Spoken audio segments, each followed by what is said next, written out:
નમસ્કાર દર્શક મિત્રો, મિરર ઓફ ધી વર્લ્ડમાં આપ સૌનું હાર્દિક સ્વાગત છે।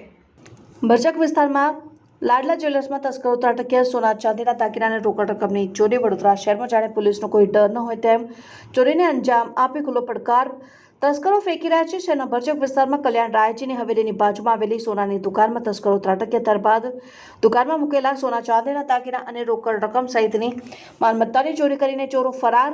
વડોદરા શહેરમાં તસ્કરો બેફામ બનતા જાય છે અને રોજે રોજ ચોરટાઓ અલગ અલગ મકાનોમાં ચોરીને અંજામ આપીને પોલીસ પેટ્રોલિંગ ના લીરા ઉડાવી રહ્યા છે, પરંતુ માત્ર હપ્તા ઉઘરાવતી પોલીસને જાણે પોતાની આબરૂની કોઈ પડી નથી। પોલીસે માત્ર નામ પૂરતું કાઢી લઈ મેઇન રોડ પેટ્રોલિંગ માટે નીકળવાનું, ત્યારબાદ એક જગ્યા ઉપર વાતો ગપ્પા માર્યા બાદ રવાના થતા હોય છે અને પરિણામે તસ્કરોને મોકળું મેદાન મળી જતું હોય છે અને રોજ એક મકાનમાં હાથફેરો કરી બિંદાસ નીકળી જતા હોય છે અને પોલીસ કમિશનર તરીકે નરસિંહા કોમર આવ્યા બાદ તસ્કરો કોઈ પણ પ્રકારનો અંકુશ મેળવવામાં આવ્યો નથી। ત્યારે વડોદરા ભરચક વિસ્તાર એવા 4 દરવાજા કલ્યાણ રાયજી મંદિરની પાસે આવેલી લાડલા જ્વેલર્સમાં મોડી રાત્રે ચોરીની ઘટના બનવા પામી હતી।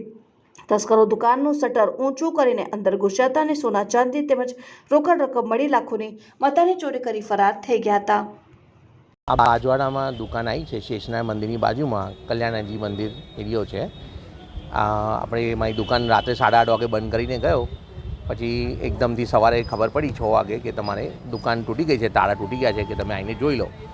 ઉપર એક બેન રહે છે, એમને જણાવ્યું કે નીચે બધા ભેગા થઈ ગયા છે બધા, તો મેં આવ્યું ને જોયું તો શટર તૂટલું હતું અને સેફ ગાયબ હતી। તિજોરી લઈને જતા રહ્યા છે ચોર લોકો અને બીજું નુકસાન કરીને ગયા છે અલગ। કેટલાની ચોરી થઈ છે અને તમે કે આગળ પોલીસને જાણ કરી? ચોરી એટલે એપ્રોક્સ 2-2.5 લાખનું હશે સામાન, અને બીજું નુકસાન તો હજુ ખબર નહીં, હવે જોઈશું હવે કેટલું થાય છે। હવે જે તિજોરી જે લઈ ગયા છે બહુ હેવી હતી? બહુ હેવી છે, ઉચકાય નહીં, એટલે 10 માણસ જોઈએ એને ઉચકવા માટે।